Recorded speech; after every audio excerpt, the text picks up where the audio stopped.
الحمد لله الذي فضل سيدنا ومولانا محمدا على العالمين كلهم وأقامه يوم القيامة للمذنبين المتقين والصابرين والشفيع فصلى الله تعالى وبارك وسلم على كل من هو محبوب ومرجو لديه صلاة تبقى وتدوم بتمام الملك الحق المسجون ونشهد أن لا إله إلا الله وأشهد أن محمدا عبده ورسوله أما بعد أعوذ بالله من الشيطان الرجيم بسم الله الرحمن الرحيم واذكروني أذكركم آمنت بالله صدق الله مولانا العظيم وبلغنا رسوله النبي الأمين المكين الكريم ونحن على ذلك من الشاهدين والشاكرين والحمد لله رب العالمين. آئیے کو سننے سنانے سے پہلے بارگاہ رسالت میں جھوم کر کے مجھے پاک پڑے اللہم صلی علی سیدنا مولانا محمد واجب الجود والکرم وآلہ وصحبہ وبارک وسلم دائما ابدا.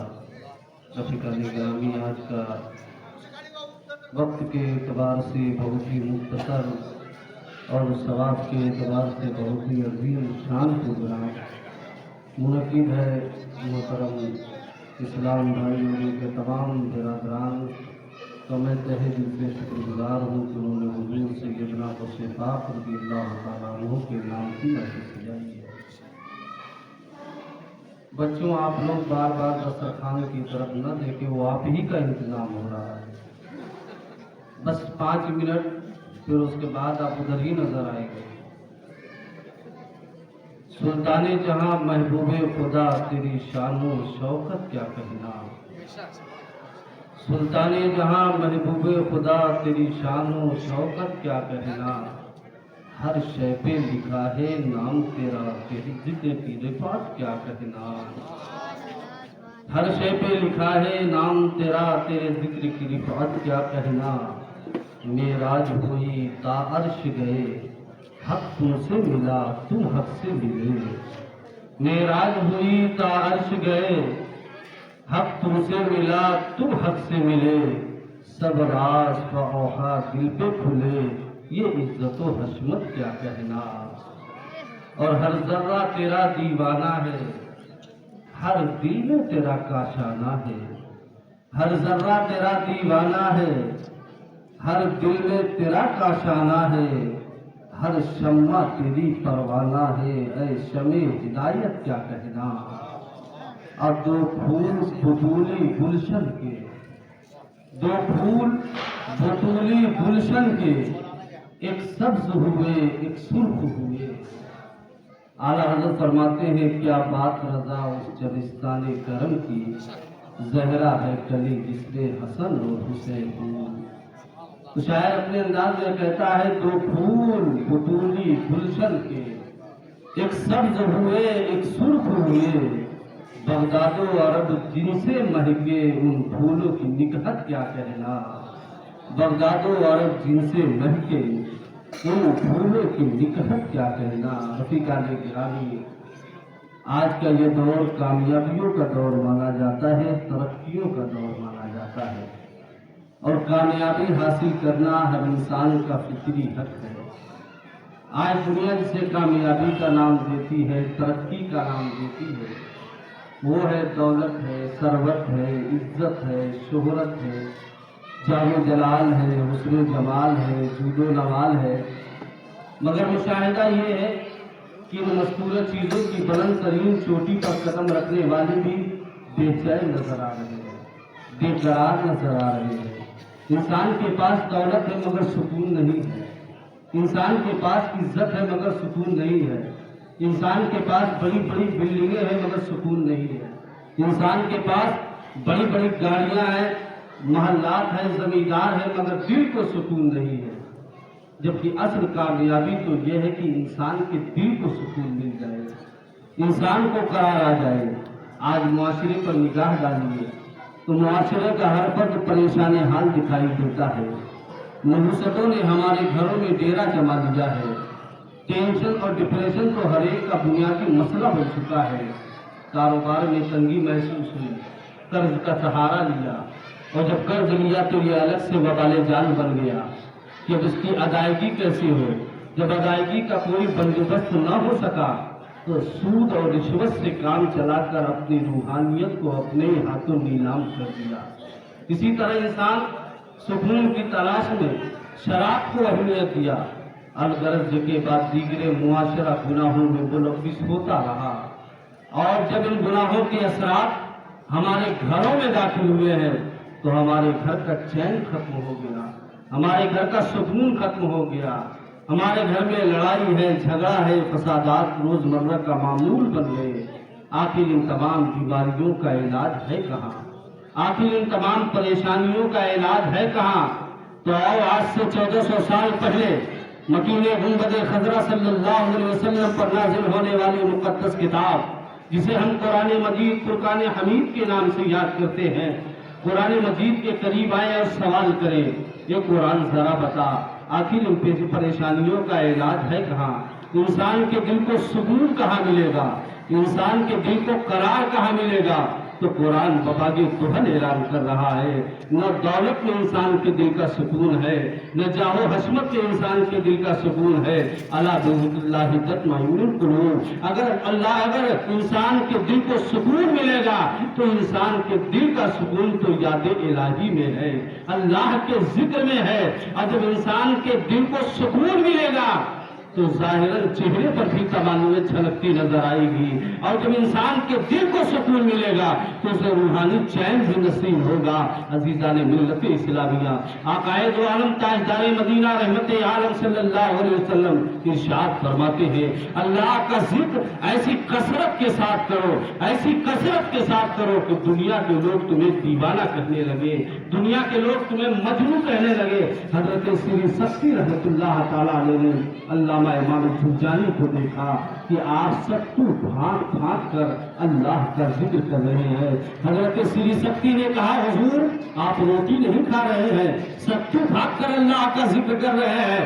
تو علامہ جرجانی کہتے ہیں، میں نے روٹی چبانے اور ستو بھانکنے کا جو حساب لگایا ہے تو روٹی چبانے میں اتنا وقت لگتا ہے جتنی دیر میں انسان 70 مرتبہ سبحان اللہ کہہ سکتا ہے، تو 40 سال کا عرصہ ہو گیا ہے میں نے روٹی کھانا چھوڑ دیا ہے اور ستو بھانک بھانک کر اللہ کا ذکر کر رہا ہوں۔ عزیزان ملت اسلامیہ، جب اس طریقے سے لوگ اللہ کی بندگی کرتے تھے تب ان کے لیے کہا جاتا تھا، فقیروں سے نہ الجھو ان کی دنیا ہی نرالی ہے، فقیروں سے نہ الجھو ان کی دنیا ہی نرالی ہے، یہ گدڑی میں تو رہتے ہیں مگر گوہر لٹاتے ہیں۔ عزیزان ملت اسلامیہ، اللہ رب العزت ارشاد فرماتا ہے، میرا بندہ فرائض کے ذریعے میرا قرب حاصل کرتا رہتا ہے، فرائض کے بعد نوافل کے ذریعے میرا قرب حاصل کرتا ہے، یہاں تک کہ میں اسے اپنا محبوب بنا لیتا ہوں، اور جب میں اسے اپنا محبوب بناتا ہوں تو میں اس کا ہاتھ بن جاتا ہوں جس سے وہ پکڑتا ہے، میں اس کے کان بن جاتا ہوں جس سے وہ سنتا ہے، میں اس کا دماغ بن جاتا ہوں جس سے وہ سوچتا ہے، میں اس کی زبان بن جاتا ہوں جس سے بولتا ہے۔ معلوم کیا ہوا، پیرا شاہ جینا، خطب ربانی، محبوب سبحانی، غوث سمدانی، حضرت سیدنا شیخ محی الدین عبد القادر جیلانی، سرکار بغداد رضی اللہ تعالیٰ عنہ نے اللہ رب العزت کی اس طریقے سے عبادت کیا ہے، اس طریقے سے بندگی کیا ہے، اس طریقے سے بندگی کیا ہے کہ حضرت غوث اعظم کو وہ مقام حاصل ہوا ہے کہ اب ہاتھ تو غوث اعظم کے ہے، پکڑنا خدا کا ہے، زبان تو غوث اعظم کی ہے، بولنا خدا کا ہے، پیر تو غوث اعظم کے ہے، چلنا خدا کا ہے۔ اسی لیے تو اعلیٰ حضرت فرماتے ہیں، جیسے چاہے تیری سنتا ہے سناتا ہے تجھے، اپنے تدبیر سناتا ہے جگاتا ہے تجھے، اپنی مرضی سے اٹھاتا ہے بیٹھاتا ہے تجھے، قسمیں دے دے کے کھلاتا ہے پلاتا ہے تجھے، پیارا اللہ تیرا چاہنے والا تیرا۔ عزیزان ملت اسلامیہ، جس طریقے سے رحمت للعالمین صلی اللہ علیہ وسلم کی ولادت کی بشارت حضرت آدم سے لے کے عیسیٰ تک تمام انبیاء کرام نے دیا تھا، اسی طریقے سے غوث اعظم کی ولادت کی بشارت تمام انبیاء کرام نے آپ کے والد گرامی کو دیا تھا، اور خود رحمت عالم صلی اللہ علیہ وسلم آپ کے والد گرامی کے خواب میں تشریف لاتے ہیں اور بشارت دیتے ہیں، یا ابا صالح انی آتاک اللہ ابنا وہو ولی ومحبوبی ومحبوب اللہ تعالی وسیکون له شان فی الاولیاء والاقطاب کشان بین الانبیاء والرسول، یہ ابو صالح مبارک ہو، اللہ تبارک و تعالی تجھ کو ایک ایسا فرزند عطا فرمائے گا، ایسا بیٹا عطا فرمائے گا جو اللہ کا ولی ہے، جو میرا بھی محبوب ہے، پروردگار کا بھی محبوب ہے، اس کی شان اولیاء میں، غوث میں، کتب میں ایسی ہوگی جیسی میری شان نبیوں اور رسولوں میں ہے۔ اللہ اکبر، یہ رحمت للعالمین کی بشارت ہے۔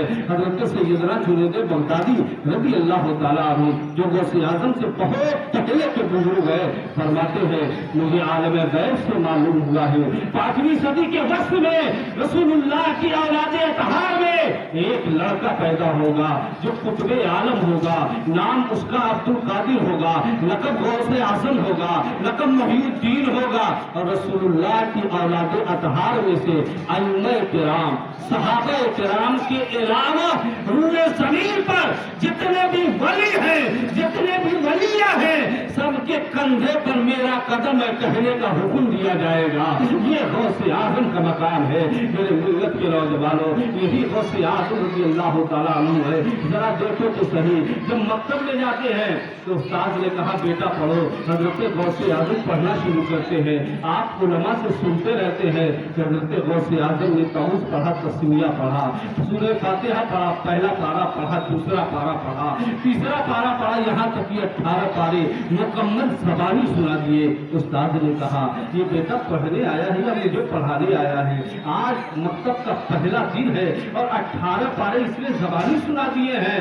کہا بیٹا یہ 18 پارے کہاں سے یاد ہوئے؟ کہا میری ماں 18 پارے کی حافظہ تھی، وہ گھر میں کوئی کام کرتی تھی تو قرآن کی تلاوت کرتی تھی، اور میں ماں کے شکم میں قرآن سن کر 18 پارے کا حافظ ہو گیا۔ میرے ملت کے نوجوانوں ذرا سوچو تو صحیح، کل کی ماؤں کی گود میں کبھی غوث اعظم کھیلا کرتے تھے، کل کی ماؤں کی گود میں کبھی غریب نواز کھیلا کرتے تھے، کل کی ماؤں کی گود میں کبھی صابر علاؤالدین کھیلا کرتے تھے، کل کی ماؤں کی گود میں کبھی مخدوم اشرف جہانگیر سمنانی کھیلا کرتے تھے، لیکن آج ہماری ماؤں کی گود میں ایسا کیوں نہیں ہو رہا ہے؟ اس لیے کہ آج کی ہماری مائیں جب پیٹ میں بچہ ہوتا ہے تو ان کا بکواس کرتی ہے، فالتو باتیں کیا کرتی ہے، یہاں تک کہ ٹی وی کے اسکرین پردوں پر بیٹھ کر فلمیں دیکھا کرتی ہے۔ تو غوث اعظم ماں کے شکم میں ہے، ماں زمین کے اوپر قرآن کی تلاوت کر رہی ہے اور غوث اعظم ماں کے شکم میں یاد کر رہے ہیں۔ تو معلوم یہ ہوا کہ ماں کے شکم میں جب بچہ ہوتا ہے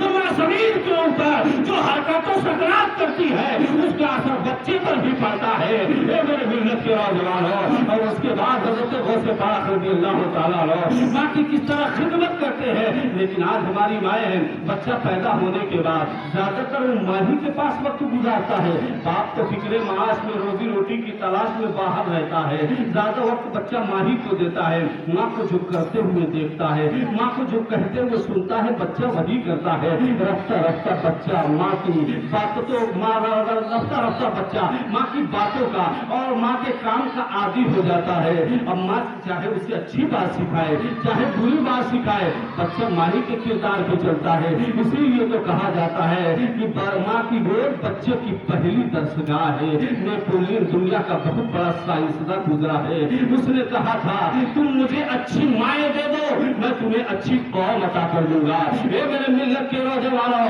آج ہماری ماں اور بہنیں ہیں غوث اعظم کے اس پیغام کو اپنے دامن میں جگہ دے۔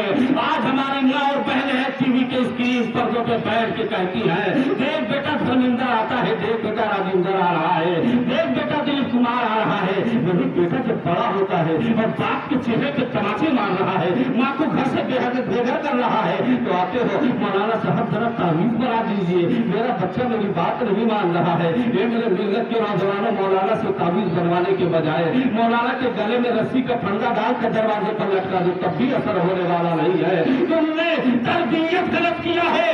کل کی مائیں بھی اپنے بچے کو آغوش میں لیتی تھی اور کہتی تھی دیکھ بیٹا صدیق اکبر آ رہے ہیں، دیکھ بیٹا فاروق اعظم آ رہے ہیں، دیکھ بیٹا عثمان غنی آ رہے ہیں۔ وہی بچہ جب بڑا ہوتا تھا تو صدیق کی صداقت کا مظہر بن جاتا تھا، عمر کی عدالت کی خمازی کرتا تھا۔ اے میرے ملت کے نوجوانوں، ضرورت اس بات کی ہے کہ مائیں اپنے کردار کو بلند کریں، اپنی درسگاہ کا معیار بلند کریں۔ تو آج اگر ہماری ماں کی گود میں غوث اعظم نہیں تو غلام غوث ضرور کھیلنے لگیں گے، غلام خواجہ ضرور کھیلنے لگیں گے۔ نہ سب لوگ تو مٹ جاؤ گے ایک دن مسلمان ہو تمہاری داستہ تکبیر ہو داستان